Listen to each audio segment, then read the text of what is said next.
Bonjour, j'espère qu'il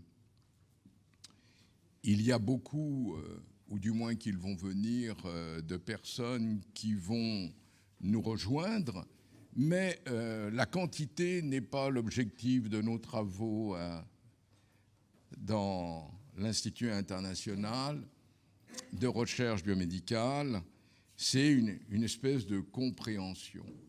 Et je commencerai, si vous voulez bien, cette deuxième journée, justement, par une réflexion qui est une réflexion de vieille personne, puisque malheureusement, vous l'avez bien compris, j'ai des difficultés pour le vieillissement qui m'atteint. Et c'est pour cette raison que je me permets de faire ressurgir des auteurs comme Angenas hier. Je n'ai pas pu m'en empêcher. Et d'autant plus que ce matin, une discussion que j'ai avec un collègue montre bien que par rapport à la prescription des antibiotiques, qui devient d'ailleurs un problème fondamental de santé globale, eh bien, il me disait lui-même qu'il y a une vingtaine d'années ou une quinzaine d'années, il avait justement montré comment la prescription était un geste très rapidement automatique et qui essayait de braver la peur qui est celui de la relation avec l'autre différent, l'autre malade, et en plus, quelquefois, l'autre exigeant, ou la peur de ne pas se conformer à des règles beaucoup trop précises et rarement individualisées, qui ne correspondent peut-être pas obligatoirement, et surtout avec toute cette vision que nous avons eu depuis 30 ans avec l'ANDEM. Nous avions d'ailleurs hier quelqu'un qui y avait participé, puisqu'il l'a même parmi ceux qui l'ont créé, le professeur Goldberg. Eh bien, l'ANDEM qui était là pour que les médecins, quand ils allaient prescrire, puissent éventuellement interroger, puissent s'opposer à des règles en disant « mais non, les patients ne correspondent pas tout à fait au profil », eh bien, très rapidement, l'HAS a remplacé et ce n'était plus une possibilité d'opposer à l'assurance maladie ou aux règles faites pour tout le monde.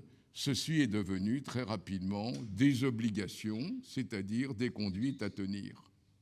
Jusqu'à d'ailleurs, lorsque vous n'êtes pas dans les règles, risquer de passer en contentieux avec un certain nombre d'organismes, soit comme la sécurité sociale, etc. Et il y avait à la fois cette chose-là et en même temps, souvent une malcompréhension des règles. Et là, on l'a vu en épistémologie, c'est-à-dire à partir du moment où un fait scientifique existe, où on montre éventuellement qu'il y a une surprescription, par exemple, d'antibiotiques, eh bien, les États-Unis, mais aussi en Europe, ont montré qu'il fallait 15 ans, quelquefois 10 ans, pour que ceci rentre dans les pratiques. C'est-à-dire un fait scientifique bien avéré a énormément de difficultés.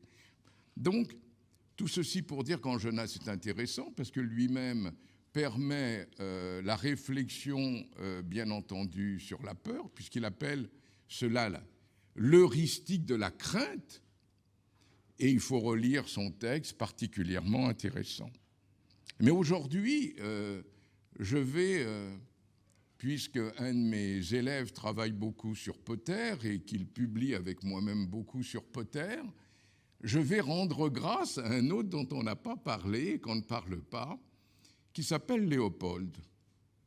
Et lorsque vous voyez le fameux livre Global Ethics, dont on a tout à fait parlé, qui est une Bible, bien entendu, et on ne fait d'ailleurs que le citer, eh bien, on se rend compte de l'héritage intellectuel de Léopold, puisque non seulement dans tout le livre, on ne parle que de lui, mais à la fin, surtout, il y a un appendice où il y a justement comment on se réfère à celui qui a une pensée sur les écosystèmes, et vous rendez bien compte comment cette réflexion est importante. Et le danger que je vois là, éventuellement, serait de faire de la bioéthique qui serait de la bioéthique disciplinaire. C'est-à-dire où on retiendrait les auteurs qui seraient fondateurs, et on oublierait au contraire, c'est une question que je me pose, tous ceux qui les ont inspirés. Comme si les idées que nous avons n'étaient pas toutes importantes et que le problème n'était pas même la filiation d'un tel ou d'un tel, mais la grandeur de l'idée, la vision que pouvait développer tel ou tel intervenant. Et donc, je vous conseille, je ne sais pas si ça se voit un peu, mais voilà, Global Ethics de 1988. D'ailleurs, ce n'est pas le dernier. Bon, il y avait d'autres publications. C'est très intéressant d'avoir une réflexion justement sur les auteurs que l'on est amené à prendre un peu comme référence et qui sont en quelque sorte une certaine aide. Donc voilà ce que je voulais dire. Et ceci vient tout à fait avec les autres livres que j'ai présentés hier. Celui fait par les membres du Comité national pilote d'éthique du numérique, appendu au CCNE, dont je vous ai parlé, Éric Germain, Claude Kirchner, Catherine Tessier, au PUF. Et de la même manière, quelqu'un qui nous bouscule un tout petit peu, comme moi j'essaye de bousculer de temps en temps au niveau de l'IREB, bousculer de manière très gentille, bien entendu, de manière à stimuler la pensée, c'est-à-dire Jean-Gabriel Ganassia, avec son livre « Servitude virtuelle », qui déconstruit totalement beaucoup d'éléments qui fondent, en tout cas, une bioéthique anglo-saxonne. Et qui, justement, convoque, peut-être, non pas des prises d'attitude, des actes qui n'essaieraient pas, justement, de s'imbiber et l'IREB essaye particulièrement de répondre à cela avec nos amis québécois, justement, avec lesquels ils ont énormément d'avance, c'est ce que je leur disais déjà il y a 20 ans, puisqu'ils travaillent avec des sociologues, avec des juristes, avec des philosophes, avec des médecins, bien avant que nous-mêmes avons réussi à ce qu'en France, ceci se développe. Donc tout ceci pour dire comment, dans ce lieu, je pense qu'il est important aux jeunes que je dise la recherche, la bibliographie, les faits, la pensée, comment en définitive, et nous ne sommes pas, comme hier nous l'avons dit, je suis pour, je suis contre, nous ne sommes pas dans le mouvement social de l'écologie, nous sommes dans une pensée de la place des professionnels et chacun, bien entendu, en fonction d'un corpus scientifique que nous pouvons animer, dont nous pouvons profiter. Voilà ce que je veux. Et en ce sens-là, je termine, si vous voulez, mon introduction, et je vais passer la parole à Claude, en disant exactement, en présentant Claude, même si tout le monde le connaît. Tout le monde connaît l'histoire comme quoi Claude traînait, non pas dans les sous-sols, comme j'ai pu le dire un moment, mais au premier étage ou au rez-de-chaussée. Et alors qu'il savait ce que je faisais, j'essayais de réfléchir sur l'éthique en médecine, je l'interpellais en lui disant « Excuse-moi de te le dire, maintenant que je suis plus ou moins à la retraite, pourquoi pas, mais mes mérites, mon Dieu, est-ce que tu ne penses pas que tu devrais faire le travail que j'ai fait ? Car il n'y a que toi qui peux le faire. Car moi-même étant médecin, je n'ai pas de légitimité, comme si... parce que je ne suis pas dans une discipline qui s'appellerait bioéthique, qui me donnerait une légitimité pour parler de tout, n'importe comment. Je ne suis pas psychologue, j'ai demandé à des amis psychologues de venir et ils ont travaillé, j'ai demandé à des sociologues, j'ai demandé à des philosophes qui sont d'ailleurs présents dans cette enceinte que nous avons. Et bien, c'est là où j'interpellais Claude. Et je dois avouer que non seulement Claude a adhéré, mais il est actuellement en train de combattre et il subit exactement les difficultés que j'ai pu avoir pendant 40 ans, dont je pense que mon action a été globalement insuffisante, de manière à changer les pratiques en médecine, en clinique en particulier. Certes, j'ai eu la chance d'avoir énormément d'élèves, et j'ai la chance d'avoir des élèves qui continuent encore à travailler avec moi et qui commencent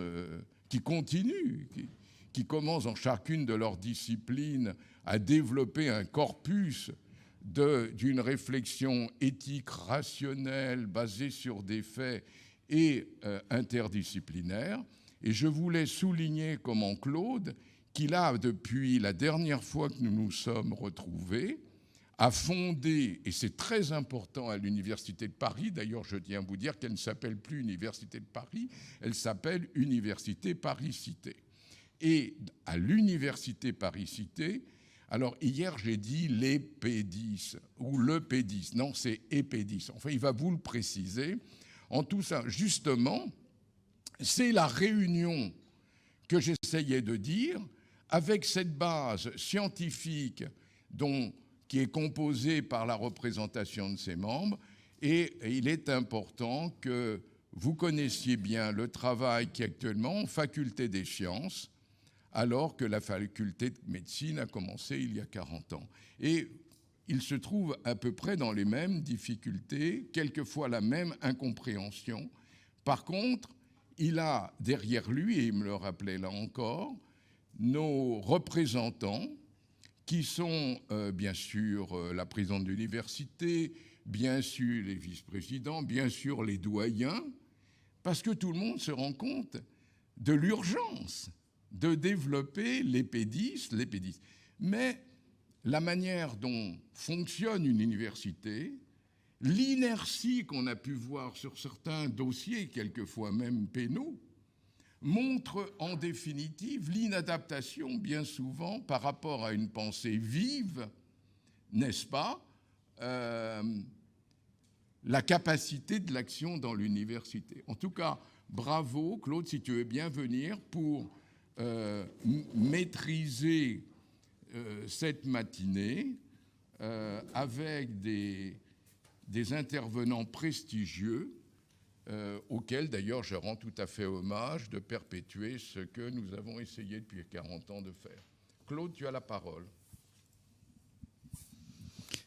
Merci Christian pour cette introduction. Alors, je suis directeur de recherche honoraire de l'INSERM depuis peu. Et comme disait Jacques hier, quand on est honoraire, ça veut dire qu'on est retraité. Donc c'est joli, honoraire. Mais ça veut dire qu'on est retraité. Et alors, en fait, je te remercie beaucoup, Christian, de, même si je suis retraité, me demander encore de modérer des sessions comme ça, parce que j'espère qu'avec ça... La compétence que tu as et la légitimité que tu as pour parler. Mais j'espère que grâce à ça, je passerai retraité de première classe, puis, on ne sait jamais, avec un peu de chance, ne rêvons pas, retraité de classe exceptionnelle. On verra. Peut-être, Olivier et Florence, ça ne vous ennuie pas, je vais peut-être prendre la parole juste 5-10 minutes avant votre... Alors, simplement, voilà ce que disait Christian. Nous avons créé cette équipe. Alors, le logo, on ne le voit pas très bien, mais c'est le logo que Com a créé, au-dessus. Très joli logo. Une équipe pédagogique, éthique, déontologie, intégrité scientifique, qui est localisée ici dans l'UFR des sciences biomédicales, fondamentales et biomédicales. Et vous savez que dans la nouvelle structure de l'université, Paris-Cité désormais, il y a des facultés, alors 3 facultés, et à l'intérieur de ces facultés, il y a des UFR. Ça a changé par rapport à avant, où c'était des UFR sans faculté ou des facultés sans UFR. Et alors, donc les personnes, les membres de cette équipe... Alors, Christian a bien dit que ce qu'on essaye de faire là, c'est de faire survivre ou développer l'éthique, la déontologie, l'intégrité scientifique, par notamment les enseignements, l'organisation de colloques, etc. Alors, les membres... Alors, comment... j'essaye sans succès. Ah, voilà. Les membres sont... Alors, vous voyez en premier notre maître à tous, Christian. Et puis, il dit que c'est mon équipe. Non, pas du tout. C'est quelque chose qu'on a créé à plusieurs et il n'y a pas de hiérarchie dans les autres membres. Donc, vous connaissez maintenant Jacques, vous avez entendu hier. Il y a Ghislaine Filiatro. Ghislaine est la personne qui est en charge de l'intégrité scientifique pour l'INSERM, pour tout l'INSERM. Elle est directrice de la délégation à l'intégrité scientifique de l'INSERM. Catherine Puigelier, qui est une juriste professeure à Paris 8, à l'Université de Paris-Lumière, et qui nous rejoint petit à petit ici. Alors Henri Cortot, qu'on appelle Cortot, hein, c'est Cortot Stoclet, que vous connaissez tous, c'est pas la peine de vous le présenter, et il va intervenir tout à l'heure, comme Baumier, que vous connaissez aussi, qui va intervenir aussi tout à l'heure, et moi-même. Voilà, donc c'est une petite équipe qui se monte. Vous voyez qu'on est beaucoup de retraités, on espère qu'il y a du sang neuf qui va venir un petit peu. Je voulais alors pour introduire cette session, je vais encore prendre la parole 2 minutes. Merci, comme beaucoup d'entre nous, moi-même, je ne comprends pas comment fonctionne l'intelligence artificielle. Je ne sais pas comment on fait l'intelligence artificielle. Et à partir du moment, et vous êtes peut-être comme moi, où on ne connaît pas bien quelque chose, on est un peu méfiant, on ne sait pas trop. Alors, je vais prendre un exemple et vous donner peut-être 2 exemples et vous poser des questions. Le premier exemple, il a trait, je relisais ce matin un billet de l'association Rogue ESR, qui est un collectif de chercheurs et d'enseignants-chercheurs, et on reçoit ça, peut-être vous êtes abonnés aussi tous les mois à peu près, à propos des masques FFP2 et du fait que SARS-CoV-2 se transmet pour la Covid par aérosolisation. C'est la voie principale. Et ça, on le sait depuis le mois de juin 2020. C'est en mars 2021 que l'OMS dit « Attention, c'est aérosol, ouvrez les fenêtres, ventilez, mettez des capteurs de CO2, etc. » Donc il y a presque un an entre les deux. Alors que, Jacques, je pense, confirmera, on sait depuis juin par des publications que ça marche comme ça. La preuve, on peut très bien, comme moi ici, être contaminé, je ne sais pas si c'est vrai, hein, mais être contaminé et émettre sans que je crache, etc. Donc, et s'il y a dans un espace clos 2-3 personnes sur une centaine qui sont fortement asymptomatiques et contaminées, l'aérosol va... Alors l'aérosol, c'est quoi? C'est des particules virales avec un peu de protéines, hein, ce n'est pas des gouttelettes. Bon. Donc il a fallu presque un an, et je rebondis sur ce que disait Christian tout à l'heure, et en fait dans ce billet de Rogue ESR qui est très critique, il considère que les gens qui étaient en charge du système, etc., comment faire pour se prévenir, n'avaient pas analysé la littérature suffisamment en profondeur, et parfois avaient fait ce qu'on appelle du cherry picking, c'est-à-dire qu'ils avaient pris la littérature qui les intéressait et pas le reste. Ce qui fait qu'on dit ça passe par les mains. Vous vous souvenez, peut-être vous aussi, vous avez lavé les légumes à l'eau de Javel au début de la pandémie. Bon. Alors que par les mains, il faut vraiment cracher sur une surface et ensuite se lécher les mains pour que ça passe par les mains. Bon. Donc c'est aérosol. Et ma question est la suivante. Est-ce que si une intelligence artificielle avait été développée dans ce sens-là, est-ce que ça aurait remplacé les petites erreurs humaines qui faisaient que, par exemple, la littérature scientifique n'avait pas été suffisamment analysée pour répondre à ça? Ça, c'est une première question. La deuxième question que je vous pose, et peut-être que Com l'abordera un petit peu tout à l'heure, je ne sais pas, c'est, vous savez qu'il y a dans la littérature scientifique toute une série de données fausses. Je vous donne un exemple. Je suis rédacteur, en anglais on dit editor, hein, en français rédacteur, parce que l'éditeur français c'est Elsevier, Wiley Blackwell, Nature, etc.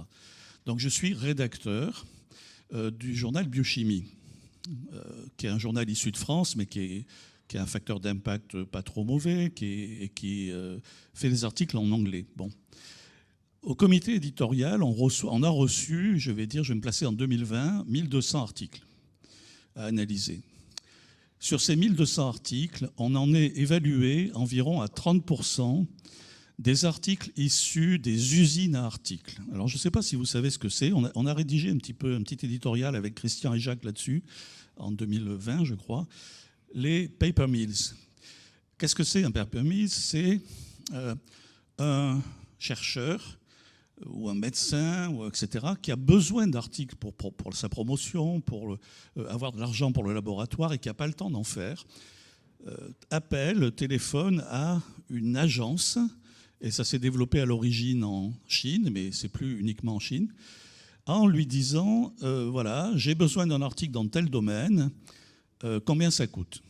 Et l'agence dit, ben voilà, c'est, je sais pas, 5 000 €, 5 000 $ ou 10 000, etc. Vous payez, vous avez ça dans un mois. Ok, merci, je vous paye. Et voilà l'article créé à partir de rien, hein, c'est des données, des bases de données, etc. Et voilà l'article publié, alors souvent dans des journaux prédateurs, etc. Et à Biochimie, donc, vous voyez, en 2020, environ 30% sur 1200. 30% sur 1200. Ma question est la suivante. Alors, ça veut dire ça que ça pollue la littérature scientifique, bien sûr, parce que c'est des papiers inventés. Est-ce qu'on peut éviter ça ? Et ma question est plus précise que ça, et on en discutait avec Jacques notamment. Est-ce qu'une intelligence artificielle, parce que quand je dis 30%, on a pu en laisser passer et en publier, parce qu'on ne s'est pas rendu compte. Est-ce qu'une intelligence artificielle bien programmée pourrait éviter ça ? Et en gros, ma question, c'est par exemple, est-ce qu'une intelligence artificielle pourrait remplacer Jacques Hayège, qui est rédacteur de Médecine Science, comme qui est rédacteur de EMPH, Ethics, Medicine and Public Health, ou moi-même rédacteur de Biochimie? Est-ce qu'une intelligence artificielle pourrait faire ça mieux que nous, éviter de laisser passer des papiers complètement polluants de la littérature?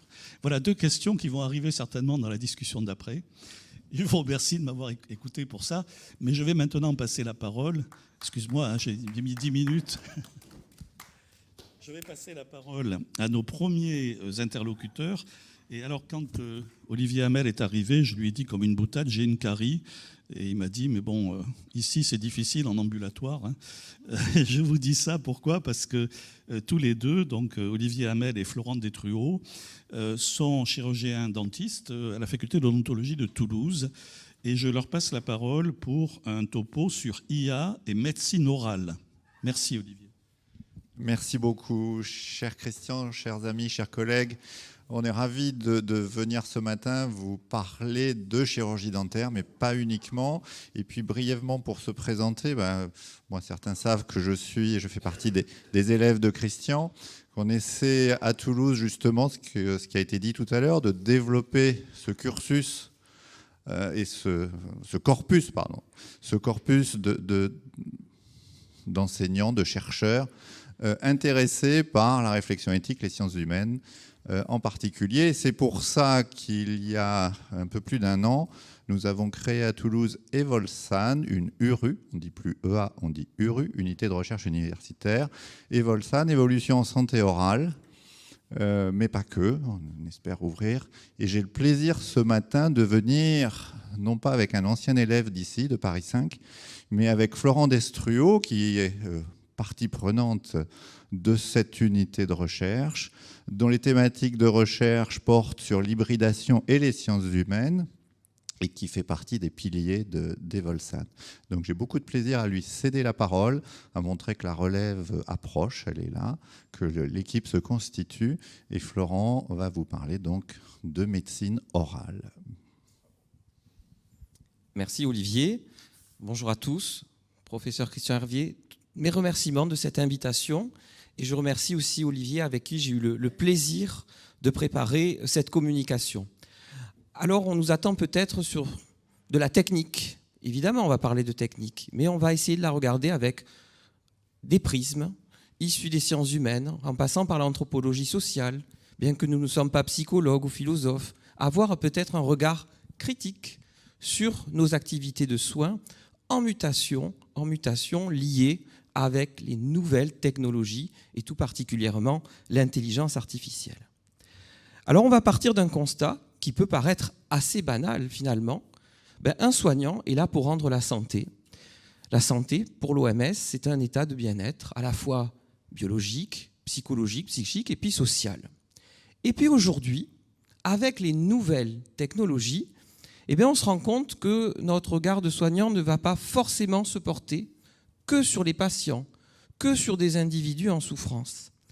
Et nous allons pouvoir utiliser les nouvelles technologies et l'intelligence artificielle, peut-être sur des individus sains, pour les augmenter, pour les optimiser.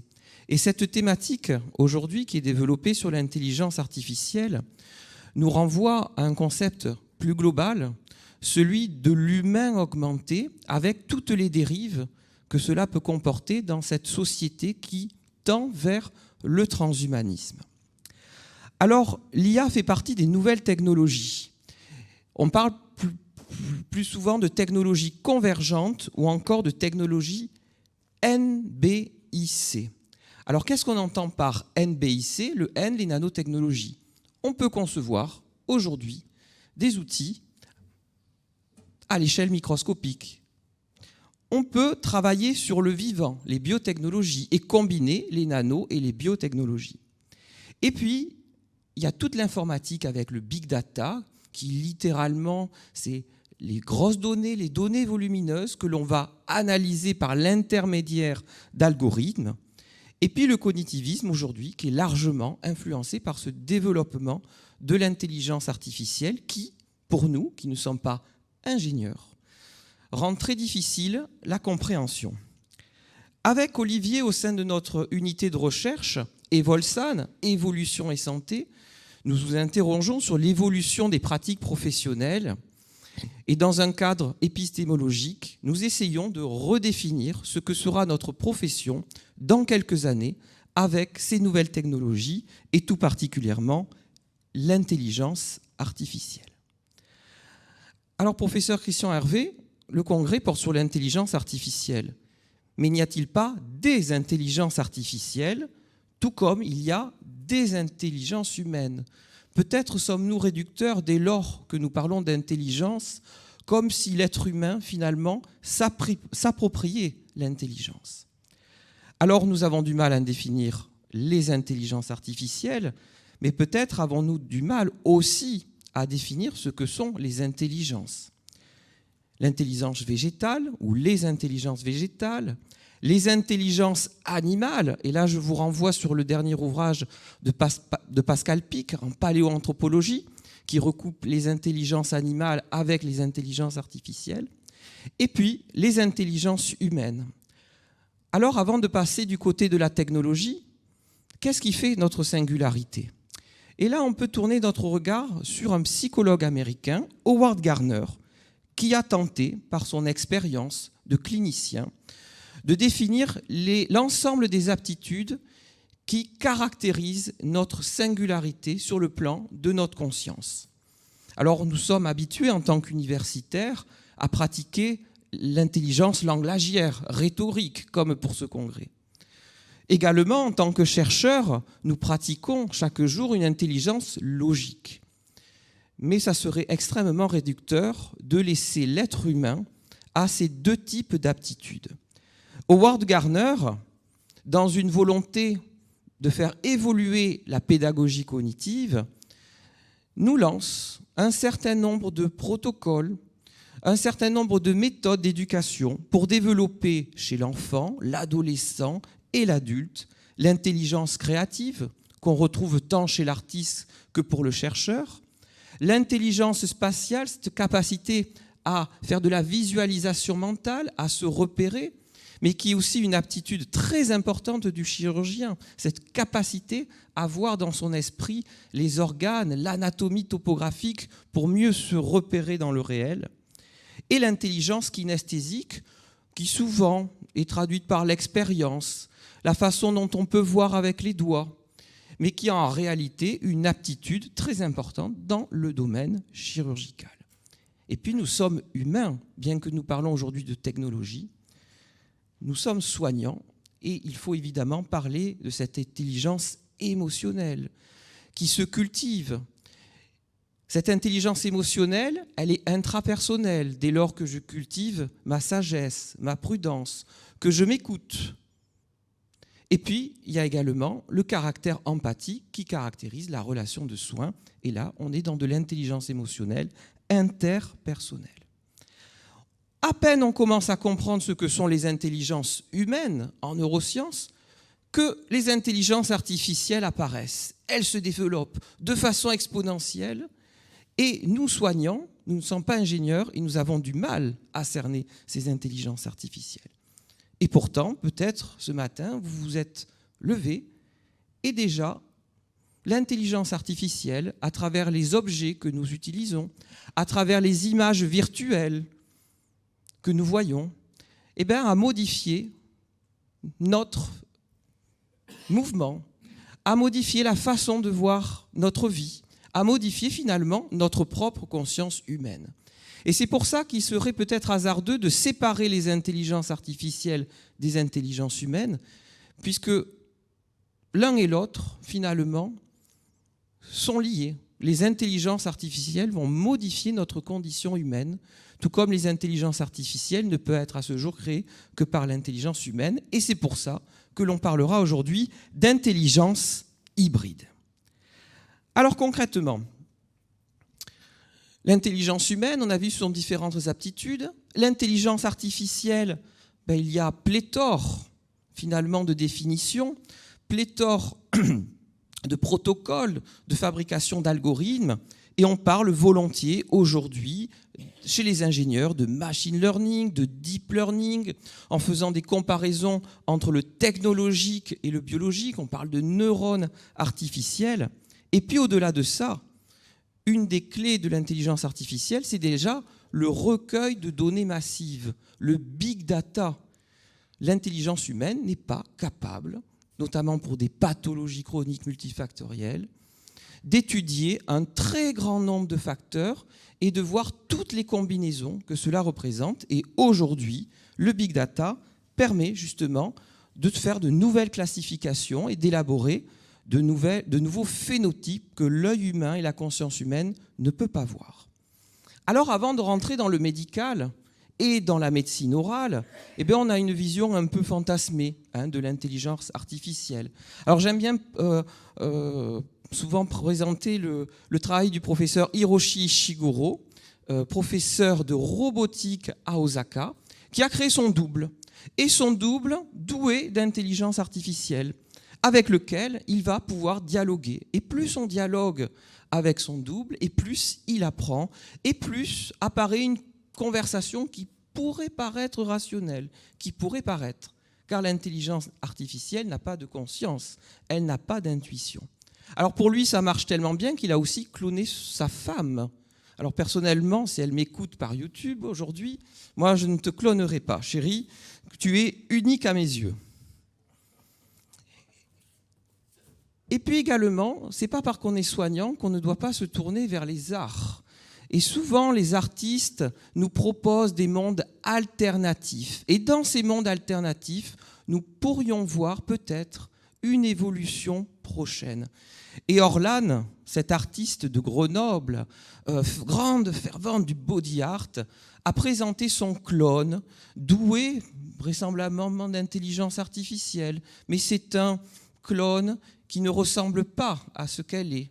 Elle montre toutes les limites de ces technologies et peut-être elle nous montre la disgrâce de notre état d'être humain dès lors que l'on va introduire le robot dans nos vies. Alors, l'intelligence hybride ou les intelligences hybrides en médecine, on va le voir à 3 niveaux. Tout d'abord, sur le plan de la prévention. Un des exemples majeurs, c'est le travail d'Olli Karpen. Olli Karpen, c'est un neurophysiologiste finlandais qui travaille pendant des années sur une partie de la population finlandaise. C'est comme si je prenais tous les participants aujourd'hui à ce congrès et que je prenais une prise de sang, qu'on regarde votre génome, que je vous fasse remplir des questionnaires sur votre vie, sur votre alimentation, et puis je vais aussi étudier toutes vos composantes biologiques. Et puis on va le faire demain, après-demain, dans 5 ans, dans 10 ans, dans 15 ans et dans 20 ans. Peut-être que l'un d'entre vous développera un cancer, je ne vous le souhaite pas, et on vous dira, ah ben oui, tiens, la machine a identifié que dans votre vie, il y a des combinaisons entre vos gènes et votre environnement, votre alimentation, et vous aviez tant de risques de développer tel cancer.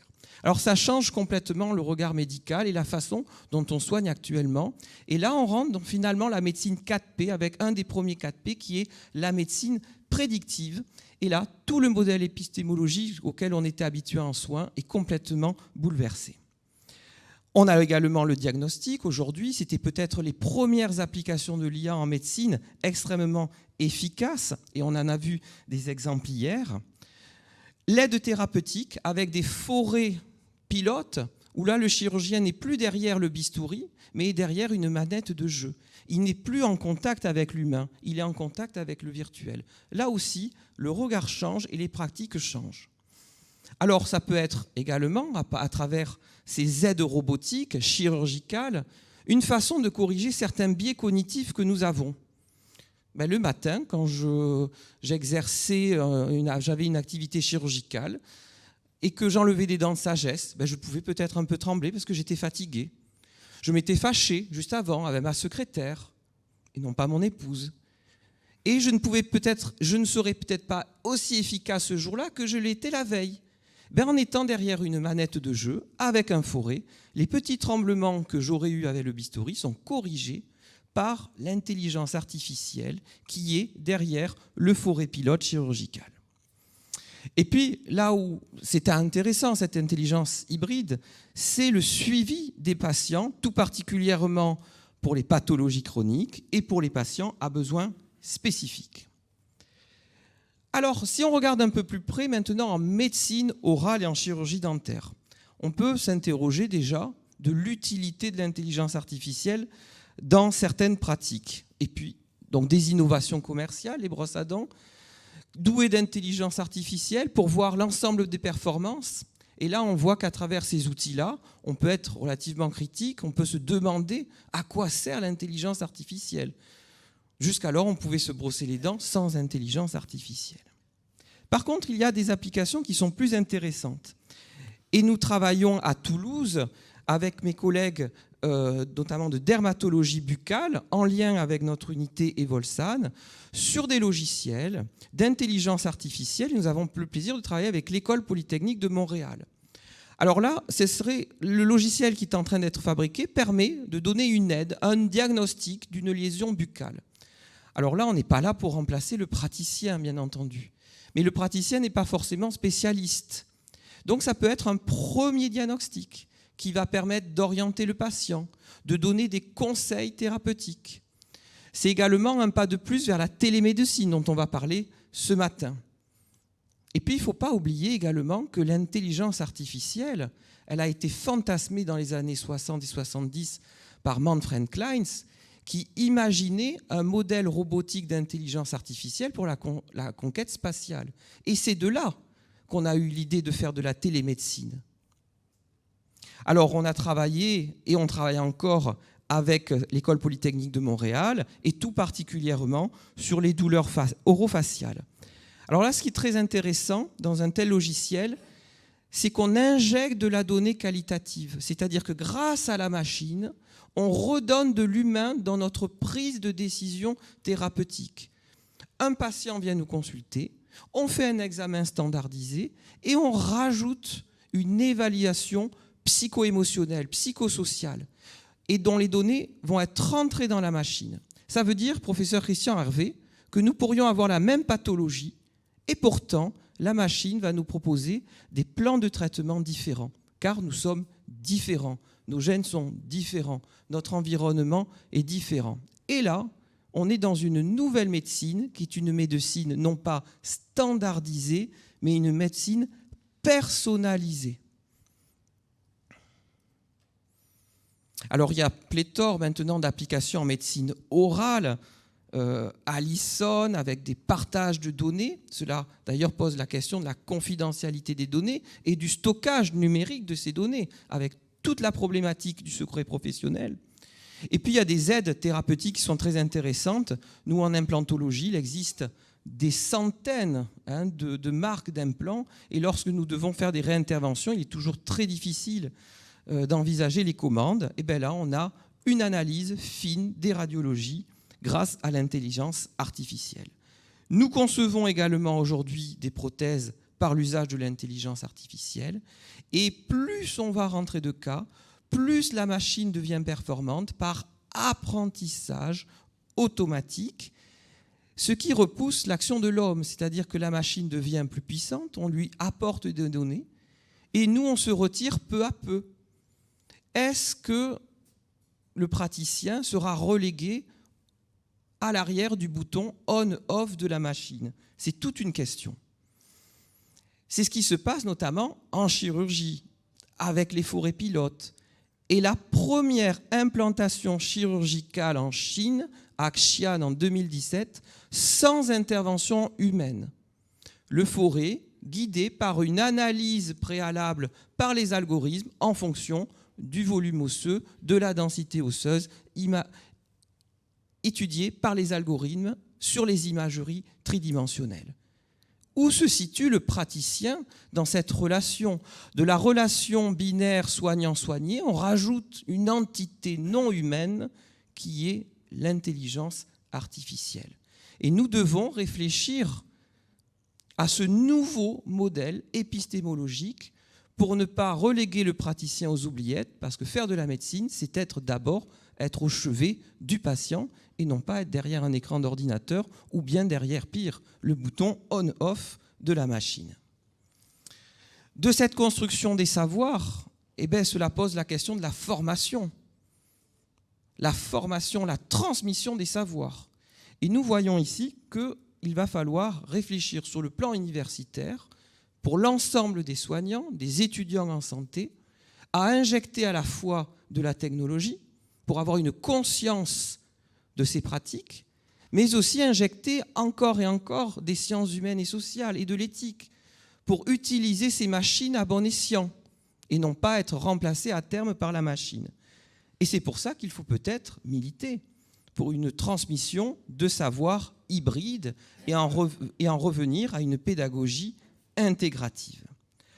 Alors nous sommes submergés par les nouvelles technologies, médecine haptique, IA, CFAO, Big Data. Comment intégrer l'ensemble de ces techniques à la formation de nos soignants? Le numérique et l'intelligence artificielle nous renvoient à la question de la médecine hors du corps et sans le corps, étudiée magistralement par Didier Sicard. Où se situe le praticien dans cette nouvelle relation de soins? Également, on aurait tendance, avec l'informatique, à ne plus examiner le patient, à ne plus le toucher. La télémédecine, avec tous les avantages que cela peut comporter, ne va-t-elle pas éloigner définitivement le soignant de son malade? Peut-on faire concrètement un bon diagnostic sans avoir touché son patient, examiné son patient? C'est pour ça que l'intelligence artificielle ne doit pas remplacer les intelligences humaines. Ce doit être une intelligence hybride.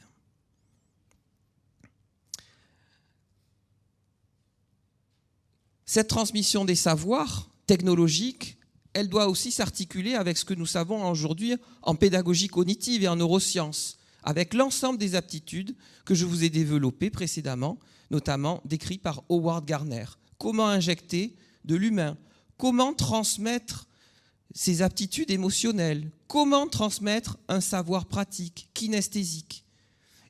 Et en parallèle, comment injecter du numérique et de l'intelligence artificielle? Alors on vit une révolution, on a eu plusieurs modèles médicaux, on a eu des modèles paternalistes avec des médecins, des soignants qui avaient la maîtrise totale et le soigné était relégué en deuxième intention. Puis il y a eu des modèles psychosociaux, biopsychosociaux, notamment avec Carl Rogers. Aujourd'hui, il y a une nouvelle problématique, un nouveau champ de réflexion, l'arrivée des nouvelles technologies et leur développement croissant nous renvoie au modèle de médecine 4P. Ce modèle, c'est un modèle prédictif, détermination des facteurs de risque par la machine, un modèle préventif, quelle stratégie nous allons mettre en place pour développer tel ou tel risque. Et puis par contre, les avantages que cela pourrait occasionner, c'est bien sûr la médecine personnalisée. Utiliser la machine permet de moduler notre approche, permet de corriger les biais cognitifs et surtout de mieux se rapprocher de l'humain, des données qualitatives propres aux patients. Également, dans ce modèle, gouverné, je dirais, par la machine, il faut penser à un modèle participatif. Il faut imaginer une prise en charge où le patient est au cœur de sa thérapeutique. Et peut-être c'est là une des clés. Le praticien serait un guide, l'intelligence artificielle ne serait qu'un outil, comme le silex pour l'homme préhistorique, et puis le patient, véritablement l'acteur principal de sa santé. Alors, en conclusion de cette communication que j'ai eu le plaisir de réaliser et de préparer avec le professeur Olivier Hamel, n'y a-t-il pas un risque de déshumanisation avec le numérique et l'intelligence artificielle? On a parlé de transhumanisme, de post-humanisme, la peur que l'homme soit remplacé par la machine. D'où l'intérêt de prôner les sciences humaines et sociales dans l'enseignement des futurs soignants. Également, on a parlé d'hybridation, mais la racine hybridation renvoie à l'hubris, l'excès, la démesure, qui s'oppose à la principale qualité du soignant pour Hippocrate, qui était le phronésis, la prudence et la sagesse. Donc soyons conscients de ces nouvelles technologies, ne les laissons pas à des tiers, notamment aux GAFAM, essayons de comprendre et de définir ces nouvelles technologies et surtout de les utiliser avec l'apport des sciences humaines et sociales, justement pour les pratiquer avec conscience. Alors nous montons avec le professeur Philippe Pomard à Toulouse une université de santé. Peut-être que c'est là un modèle sur lequel nous sommes en train de réfléchir et que le professeur Philippe Pomard et toute son équipe met en place, l'éco-campus, créer un écosystème, les soignants entre eux, en interaction avec des ingénieurs, en interaction avec des artistes, en interaction avec des étudiants en philosophie, en socio-anthropologie, mais également un écosystème pour privilégier le rapport de l'étudiant en santé avec la nature, car la nature ne fera pas oublier l'essentiel en l'homme, malgré le développement des nouvelles technologies. Bien sûr, tout ce que je vous dis rentre parfaitement dans les concepts de One Health qu'on a largement évoqués hier. Alors, où est-ce que nous voudrions aller? C'est toute là la question. Donc moi, je vous invite ensemble à qu'on puisse construire avec cet apport en éthique, avec cet apport en sciences humaines, mais aussi avec l'aide des ingénieurs et leur regard novateur, à construire le nouveau modèle de la relation de soins. Alors la question est de savoir où voulons-nous aller, mais aussi il y a une autre question, celle de savoir où nous ne voudrions pas aller. Écoutez, avec le professeur avec le professeur Hamel, et au nom de toute la faculté de santé, je vous remercie en tout cas pour votre écoute bienveillante.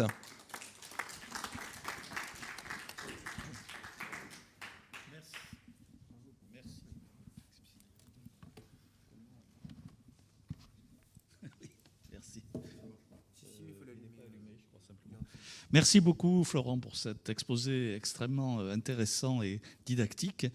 On a le temps pour quelques petites questions, s'il y en a dans la salle. Oui.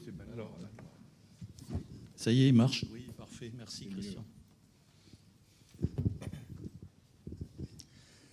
La question que je vais poser est débile, mais je comprends très bien cette sorte de décortication que vous venez d'effectuer sur les intelligences d'abord, puis sur une toute autre série de systèmes.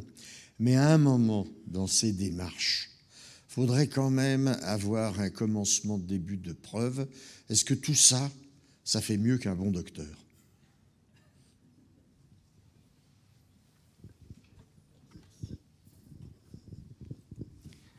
C'est une excellente remarque. C'est pour ça que je parlais d'intelligence hybride. Il ne faut pas avoir peur de la technologie et du numérique. Je ne fais pas non plus un éloge déraisonné des nouvelles technologies. Je pense que c'est vraiment les sciences humaines et sociales qui va apporter une couleur humaine et une utilisation raisonnée de la machine. Alors on peut avoir peur, hein, c'est sûr, hein, la machine. AlphaGo, les échecs, on a vu qu'à certains moments, la machine, elle dépassait l'homme. Mais peut-être qu'il ne faut pas non plus faire l'autruche et dire il y a les nouvelles technologies, je reste sur un non-changement, sur ces prérequis qui sont vraiment humains, hein, le diagnostic médical, etc. Parce que les GAFAM sont là et développent ces nouvelles technologies. Et donc c'est à nous, universitaires, aussi de s'approprier, pour pas qu'on nous impose dans les années futures, justement, des principes qui ne correspondent pas à nos valeurs. Ce que vous avez cité à bon escient Didier Sicard. Il y avait un mot que nous développions extraordinairement avec lui auprès des étudiants, qui était le mot résistance. Je ne suis pas en train de dire qu'il faut résister à ce qui apparaît, comme vous le présentez, et en plus de manière scientifique, comment les neurosciences, en effet, ont totalement bien vu, je crois que c'est 11 formes d'intelligence, alors que l'on fonctionne d'habitude que sur une ou deux, et que, en définition, nous avons des potentialités que nous n'usitons aucunement. Bien. Je reviens à mon terme de résistance. Parce que la réflexion éthique, je vais prendre un exemple, c'est dans une entreprise. Je dirige l'entreprise, j'ai besoin de production. Les éléments de sécurité coûtent vraiment trop cher. Donc, je ne vais pas obliger, je vais faire minimum, on est bien d'accord. Mais je vais demander aux individus, c'est-à-dire que je passe du global au individu, et je vais demander aux individus, bien sûr, d'avoir une sécurité personnelle, avec une responsabilité. Ça s'appelle un transfert de responsabilité. Et c'est au détriment, bien entendu, du temps possible, etc., et qui, parallèlement, et d'une manière comme si on ne pensait pas, est totalement réduit. Ce qui fait que les risques sont pris, y compris de ne pas avoir la sécurité pour avoir les primes possibles au cas où. Et cette rentabilité pose problème. C'est un exemple que je prends simplement sur comment, en définitive, le contexte, en particulier économique, ça fait partie des sciences humaines et sociales, pour ça qu'on va travailler nous-mêmes dans le département universitaire avec Frédéric Bizard, qui est tout à fait intéressé par cela. Et justement, je prends l'histoire de la santé. Quand vous avez une superbe loi qui s'appelle la loi Kouchner, 2002, extraordinaire, on donne des droits aux patients, qui seraient contre? Et on fait deux choses. Premièrement, on assimile les savoirs dont vous parlez là à l'information. C'est dramatique parce qu'on ne fait pas appel aux intelligences des personnes. C'est-à-dire qu'on réduit des savoirs médicaux, odontologiques, à simplement de l'information ou même à une opinion. Parce que je suis moi-même avec une opinion, eh bien, j'ai totalement, légitimité à mettre en cause des savoirs. Et ça pose le problème de l'autonomie. Donc, la réflexion est fort importante par rapport à cela. Et quand on donne des droits aux patients, on est tous d'accord là-dessus. Parallèlement, on fait ce qu'on appelle la tarification à l'activité. C'est extraordinaire. On impose une rentabilité, surtout dans cette tarification. Il est loin, en définitive, d'avoir un chiffre clé qui représenterait le temps du consentement, le temps de la compréhension. Ce qui fait qu'au grand maximum, on a des patients bien souvent qui ne comprennent pas parce qu'on n'a pas le temps, quelquefois qui ne voient même plus le professionnel. Ce sont des personnes qui n'ont pas été formées obligatoirement, etc. Donc il y a une remise en cause forte, à mon avis. Et ce que vous avez dit, ce que je suis en train de dire, c'est que la résistance, c'est la résistance à avoir un élément qui a l'air d'être résolutif. Et la résistance, c'est en définitive quel est le milieu dans lequel nous nous trouvons. Et les transferts de responsabilité, les absences en définitive de faire des savoirs concomitants et de formation, mais surtout, en plus, parce que nous vivons comme ça, avec ce qu'on appelle en psychiatrie des injonctions paradoxales. C'est-à-dire, d'un côté, on vous demande de faire quelque chose, et d'un autre côté, on ne vous donne pas les moyens. Et dans ce cas-là, on vous regarde en disant « et c'est vous-même qui êtes responsable ». Donc, il y a toute cette réflexion. Enfin, moi, j'ai trouvé extraordinaire votre intervention. Et je comprends maintenant pourquoi mon collègue Amel vous a choisi. Merci. Bravo. Excusez-moi d'avoir été un peu long, mais c'était vraiment extraordinaire comme intervention, là, ce que vous avez fait. Est-ce qu'il y a une autre question dans la salle? On a le temps, de toute façon. Pardon, tiens.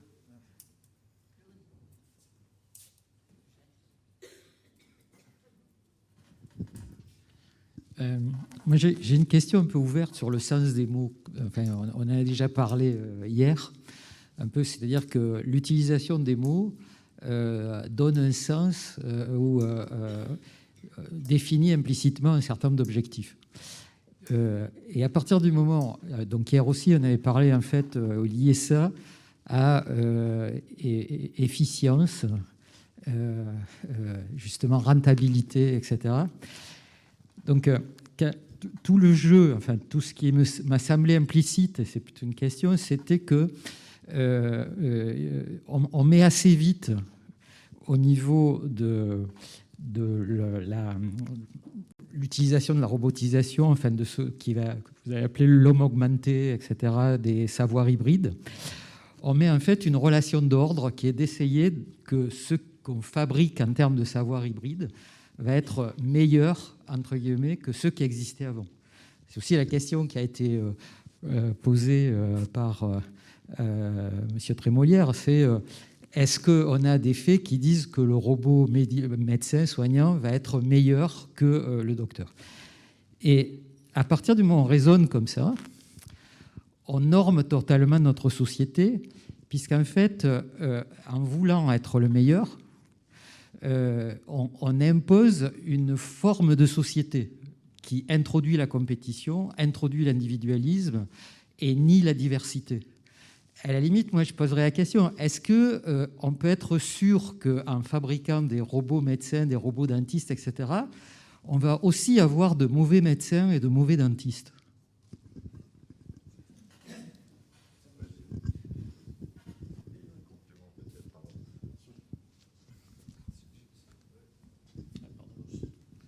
Je croyais que vous vouliez répondre. Non, en dehors du bon docteur, toute cette phase totalement analytique qui est là est très intéressante. À vrai dire, ça nous ramène à ce qu'on étudiait quand on commençait son externat, à la description de la face antéro-externe de la clavicule dans le Rouvière, et qu'après, tout est une somme absolue de savoir. N'empêche que dans la médecine, et pas seulement dans le thème qui est abordé, il y a un moment où il faut absolument une synthèse. J'avais inventé avec un copain américain il y a 40 ans une discipline nouvelle qu'on avait appelée la tronchologie. C'est la science de la gueule du malade. Et la science de la gueule du malade, c'est une fois qu'on a pu analyser l'ensemble de son malade, il y a un aspect global qu'il faut mettre en évidence, qui souvent d'ailleurs n'est pas tellement scientifique, mais à partir de la gueule du malade, je peux souvent adapter des décisions exactement au patient. Et c'est là où vous évoquez la médecine personnalisée. La médecine personnalisée, si elle n'en revient pas à cette synthèse, et si simplement c'est le résultat de tout un détail de multiples paramètres, eh ben ça devient une escroquerie. Merci. Alors, pour rebondir sur les deux remarques, les intelligences artificielles, le robot docteur, le robot médecin, soignant, pour l'instant, pour travailler avec des ingénieurs, les ingénieurs ne connaissent rien à la médecine. Donc c'est nous qui choisissons finalement les données que l'on voudrait utiliser dans les algorithmes. Donc l'intelligence artificielle, au final, c'est un piètre résultat de nous, d'un travail, mais qui incombe notre sensibilité, avec tous nos défauts. Et nous injectons pour l'instant nos défauts lorsque nous concevons avec les ingénieurs des logiciels d'intelligence artificielle. Donc il y aura tout un tas de biais, il y a tout un tas d'erreurs. Et c'est pour ça qu'il faut utiliser avec parcimonie et puis surtout garder notre intuition. Parce que dans la machine, il n'y a pas l'intuition. Et l'intuition, c'est peut-être notre capacité cognitive à prendre la décision qui ne résulte pas de la combinaison de tous les éléments rationnels. Le pilote d'avion, il y a tous les voyants, mais il va prendre une décision qui nous paraîtrait complètement aberrante. Et c'était la décision, tout comme le chirurgien. Et donc là, on sort aussi du protocole, on sort de la standardisation. Au-delà de l'intelligence artificielle, c'est nos problèmes de standardisation. Il en faut. Mais il faut être capable d'en sortir. Et pour l'instant, l'intuition, elle est humaine. Et peut-être aussi animale. Il y a un mot important dans l'exposé qui était le mot empathie. Et est-ce qu'on réussit désormais à avoir des intelligences artificielles empathiques ? On avait invité De Villers, qui l'avait montré, qui travaille au CNRS justement sur ces éléments. Et elle fait pour les personnes âgées des robots intelligents, justement, dont la fonction, c'est de donner l'empathie. Moi, je trouve que c'est très intéressant ce qu'on est en train de dire, parce qu'en tant qu'anesthésiste-réanimateur, quand je rentrais dans une salle et que le malade est en train de se faire opérer et qu'il y avait un anesthésiste qui se trouvait là, rien que de voir le teint du patient, alors que tous les éléments, la tension, la ceci, tout était normal, je disais, ce malade va pas bien. Ça s'appelle tout simplement la puissance clinique. Je me rappelle mon patron, Pierre Huguenard, et le gros problème en réanimation, comment dire, traumatologique, on avait des personnes qui étaient tombées du 3e étage, qui pouvaient avoir toutes les maladies possibles, enfin pas les maladies, toutes les fractures possibles, y compris d'organes pleins, tout, etc. Et on demandait aux chirurgiens de venir. Et bien sûr, les chirurgiens, bien qu'une laparotomie jamais n'entraînait une mortalité particulière, rechignaient en quelque sorte à intervenir après une intervention qu'ils avaient pu faire, parce que ça signait en fait une erreur, une complication. En 2 mots, ils n'avaient pas été Dieu en quelque sorte. Et ce qui était amusant, nous qui étions assistants à cette époque-là, nous comptions le fois que le patron s'était trompé ou pas. En disant, je t'impose, et là il y avait un problème d'autorité au chirurgien, je t'impose de le faire, je prends la responsabilité. Et ce qui était assez étonnant, c'est qu'il ne se trompait pas. Alors que tous les éléments, nous, on passait à côté d'une manière. Donc l'expérience clinique, nous risquons éventuellement, et cette capacité de synthèse qui a été dit là, nous risquons éventuellement de ne plus l'exercer. Là, nous savons qu'elle existe, mais désormais, un de mes assistants dans mon service ne voyait plus, ne touchait pas, comme vous avez dit, les patients. Et touchait tellement peu qu'il prescrivait un nombre, etc. Et à la fin de la journée, regardait les résultats, qui étaient toujours normaux. Ce qui fait qu'au bout d'un certain temps, par rapport à ce qu'il demandait, des examens souvent inutiles, mais on ne sait jamais. Vous voyez ce que je veux dire? C'est les critères dont vous parlez qu'on rentre dans l'intelligence artificielle. Il ne regardait plus les examens. C'était moi derrière qui regardais parce qu'il traînait là. Et de temps en temps, une fois, mais très peu. Est-ce que dans ce cas-là, on peut dire, eh bien, le critère n'était pas là, eh bien, la machine ne l'a peut-être pas vu.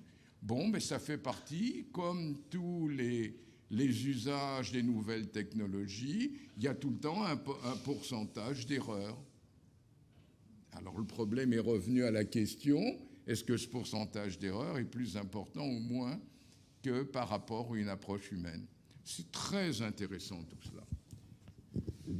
Comme quoi la chirurgie dentaire mène à tout. Et un jour, alors je suis venu aujourd'hui avec Florent Destreau, un jour je vous promets, je viendrai aussi avec Jean-Noël Vergne et on parlera de l'approche que l'on peut avoir de la personne. En tout cas, bravo. Merci à vous.